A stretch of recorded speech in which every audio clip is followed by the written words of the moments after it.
Which game is better, Pokemon Let's Go Pikachu and Eevee or Pokemon Sword and Shield with the Isle of Armor and the Crown Tundra DLC?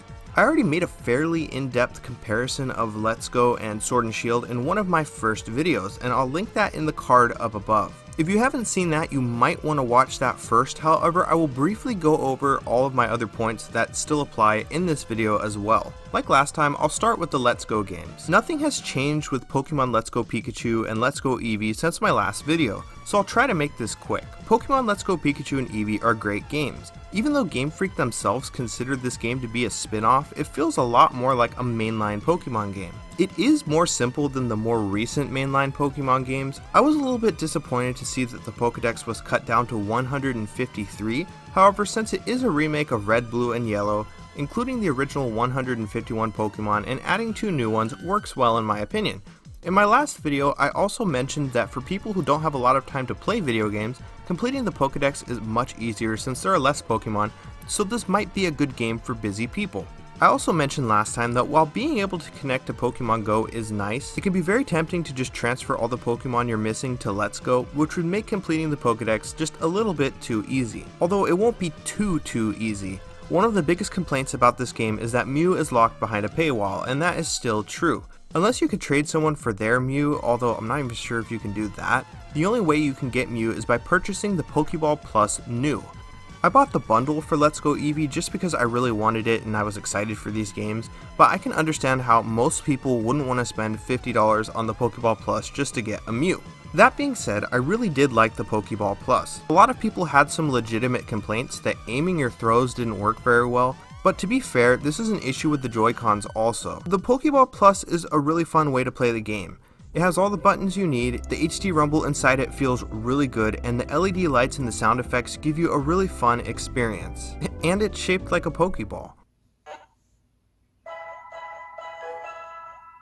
It's not easy to justify $40 or $50 for a controller that is compatible with 4 or really 2 games, but if you can get a hold of a Pokeball Plus, it's a pretty fun way to play the game in my opinion. While we're on the topic of controllers, if you're hoping to use a Pro controller or a third-party wired or wireless controller, that won't work for this game. You can only use a single vertical Joy-Con or the Pokeball Plus to control the game while it's docked. In handheld, you can use both of the Joy-Cons, which is really frustrating since the control scheme is already there. Why can't you just use a Pro controller? One thing I forgot to mention in my last video is that you can actually do 2-player in Let's Go Pikachu and Eevee. All you have to do is have the second player turn on a second Joy-Con and then shake it, and the second player will appear, whether you're in the overworld or in the middle of a battle. You can do this pretty much anywhere with very few exceptions. This is pretty gimmicky, and while it can be fun for a brief while, this isn't a super engaging 2-player experience. What it is good for, however, is for catching Pokemon and for having 2 of your Pokemon versus your opponent's 1 Pokemon.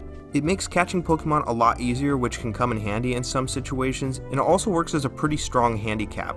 You can even do this in the Elite Four, giving you a pretty massive advantage. Shiny hunting is also a lot easier and more fun, or so I've heard. I've never successfully pulled off a shiny hunt in this game, even though I have tried. However, I have found 3 shiny Pokemon in the game completely by accident, and the reason I was able to find them is because you can see if Pokemon are going to be shiny in the overworld before you engage in battle, which will ultimately save you a lot of time.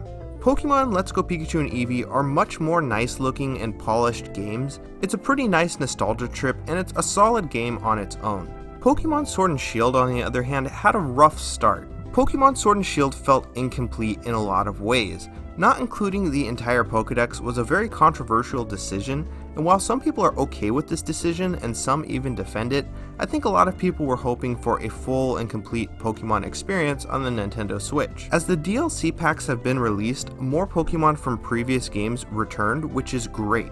But some of the Pokemon that weren't originally included were really strange. For example, we had to wait all the way until DLC Pack 2 just to get Dragonite, one of the most popular Pokemon ever and a Gen 1er, and he was just in the previous games. But Avalugg was in the starting roster. Personally, I think all of the Gen 1 Pokemon should have been included from the start, or at least included by now, since obviously a lot of people might want to transfer some of their Pokemon from the previous Let's Go games. I don't know how they missed an opportunity like this. Aside from the Pokédex issue though, the main game felt like a copy-paste Pokemon game to me. It's perfectly fine, just nothing special, which is really disappointing on a console as successful as the Nintendo Switch. The wild area was a big feature for Sword and Shield, and I mean, it's okay. It's really useful for powering up your Pokemon and progressing through the story, and the raid battles are fun and constantly get updated. It just really feels like there isn't a lot to do in the wild areas. There aren't a lot of secrets or surprises, just a bunch of wild Pokemon. This issue was really exacerbated by the Isle of Armor DLC in a lot of ways. It was a little bit better in that it had a few hidden secrets, like the Find the Alolan Digletts side quest, and you can find a wild Rotom on an island once per day, but there really wasn't much else to do. One big problem I had with the main game is that there really wasn't a lot of post-game content. There was a whopping 3 legendaries in the game and you could only catch 2 per version. I can happily say that the Crown Tundra portion of the DLC alleviated that problem in a lot of ways and surpassed my expectations, albeit my expectations weren't super high. If you wanted to catch legendaries, there are plenty of them. I have to mention the Dynamax Adventures, which will give you access to a bunch of legendary Pokemon fairly easily. However, there are also plenty of legendary Pokemon that you have to complete side missions to access. Calyrex is the most notable with plenty of lore and cutscenes, but you also have to work towards unlocking the Reggies, the legendary birds, the Gen 5 legendary dogs. Just for comparison, I flew through the Isle of Armor in just a couple of hours, but the Crown Tundra took me a few days, just because I was enjoying the mission so much, and I'm still not technically done. I'm just taking my time and enjoying it. I've talked a lot about the main game for Pokemon Sword and Shield in my previous videos, but to recap really quickly, I thought it was fairly boring in my opinion. There's some nice looking areas, but it's pretty much just an upscaled 3DS game. And the most exciting part was the wild area, but it had its problems that I've mentioned before, like the online connectivity and the lack of things to do. The Isle of Armor, while it had a pretty fun main story, was essentially just more wild area. The Crown Tundra, on the other hand, feels much more like an adventure.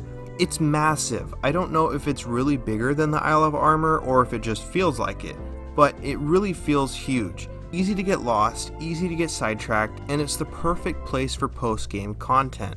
And the post-game content isn't only on the Crown Tundra, and that's one reason why this is such a great addition to Sword and Shield. One example would be catching the Galarian forms of Zapdos, Articuno, and Moltres. It'll make you backtrack to the Isle of Armor and the mainland of Galar. And it's not just a bunch of busy work. I mean, it seems like they really put a ton of effort into this Crown Tundra DLC pack. The cutscenes are beautiful, the lore is interesting, the location is fun and exciting to explore. It's really great.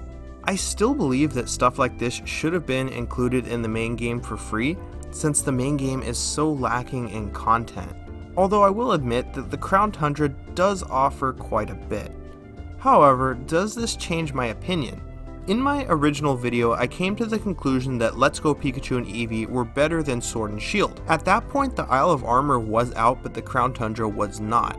I would say that yes, the Crown Tundra has changed my opinion and that I think Sword and Shield are better, except for one caveat, and that's the price point. Let's Go is going for about $50 right now, which I believe is $10 cheaper than it retailed for. Pokemon Sword and Shield is still $60 and the DLC is $30, making it $90. Now there is a new version of Pokemon Sword and Shield coming out that will include the DLC on the cartridge, but that's going to be $90 as well from what I understand. And that's a really big ask for any Switch game, and personally I really don't think this game is worth $90 even with the DLC. $50 on the other hand for Let's Go I think is much more reasonable. But price aside, I would say now after the updates and the DLC, Sword and Shield are just a little bit better. Let's Go Pikachu and Eevee are way more polished and a lot more love and effort was put into them.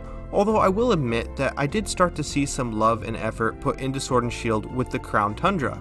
If you're not going to buy the DLC anytime soon, I would still say go with Let's Go Pikachu and Eevee. And if you want good value for your money, Let's Go is still a better option. It's really hard to justify $90 for a Pokemon game.